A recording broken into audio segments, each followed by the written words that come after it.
चलिए, ऐसे जबरदस्ती नहीं कर सकती आप हमारे साथ। आपने तो मेरी मासी पर हाथ उठाया है सोनू। मैं तो बस सच जानने की कोशिश कर रही हूँ। अगर आप सच में सही हैं तो हमारे साथ चलिए और सबके सामने सच्चाई साबित कीजिए। सुनंदा मासी रिमझिम को बताती हैं कि मोहिनी ने तहखाने के अंदर किसी को कैद करके रखा है। लेकिन जब रिमझिम और सुनंदा मासी यह बात समीर को बताते हैं तो समीर उनकी बात मानने से साफ इनकार कर देता है।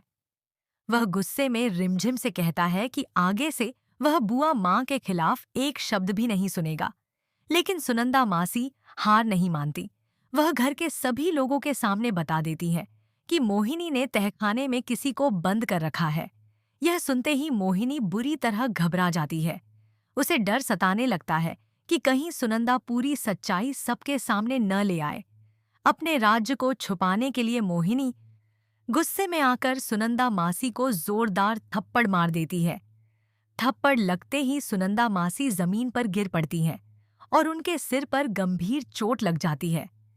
यह सब देखकर रिमझिम का गुस्सा 7वें आसमान पर पहुंच जाता है। अपनी मासी के लिए इंसाफ मांगते हुए वह मोहिनी को तहखाना खोलने की चुनौती देती है।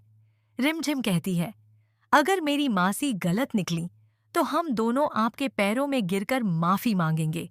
लेकिन अगर वह सही साबित हुई तो आपको मेरी मासी से माफी मांगनी होगी।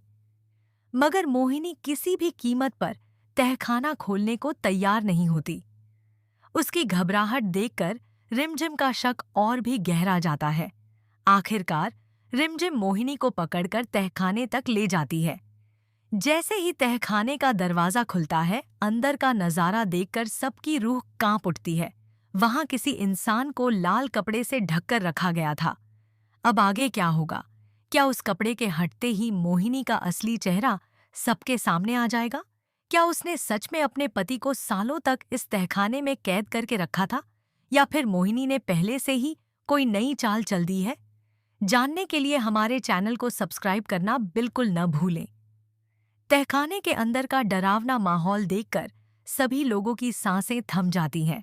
समीर कांपते हाथों से आगे बढ़ता है, जबकि रिमझिम की नजरें उस लाल कपड़े पर टिकी रहती हैं। मोहिनी बार बार सबको रोकने की कोशिश करती है और कहती है, कोई उस कपड़े को हाथ मत लगाना, वरना बहुत बड़ा अनर्थ हो जाएगा। लेकिन अब रिमझिम रुकने वाली नहीं थी। वह धीरे धीरे आगे बढ़ती है और जैसे ही लाल कपड़ा हटाती है, वहां का सच देखकर सबके पैरों तले जमीन खिसक जाती है। कपड़े के नीचे एक कमजोर और घायल आदमी पड़ा था, जिसकी हालत बेहद खराब थी। उसे देखते ही सुनंदा मासी चौंक कर बोल उठती है, ये तो मोहित जी हैं।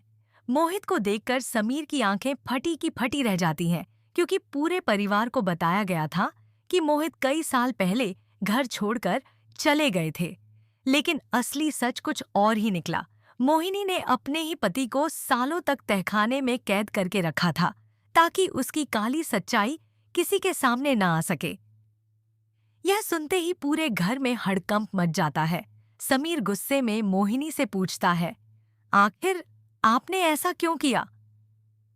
मोहिनी की आंखों में डर साफ दिखाई देने लगता है। वह कांपती आवाज में कहती है, मैंने यह सब मजबूरी में किया, क्योंकि मोहित मेरे सारे राज सबको बताने वाले थे। इतना सुनते ही रिमझिम को एहसास होता है कि मामला सिर्फ कैद का नहीं, बल्कि उससे कहीं बड़ा है। तभी अचानक तहखाने की लाइटें बंद हो जाती हैं और चारों तरफ अंधेरा छा जाता है। अंधेरे में किसी के कदमों की आवाज गूंजती है। तभी एक रहस्यमयी आवाज आती है, मोहिनी अकेली नहीं है। यह सुनकर सबके होश उड़ जाते हैं। आखिर वह दूसरा इंसान कौन है जो मोहिनी का साथ दे रहा है? क्या इस घर में अभी भी कोई बड़ा राज छुपा हुआ है? आगे क्या होगा जानने के लिए जुड़े रहिए, क्योंकि कहानी में आने वाला है सबसे बड़ा ट्विस्ट।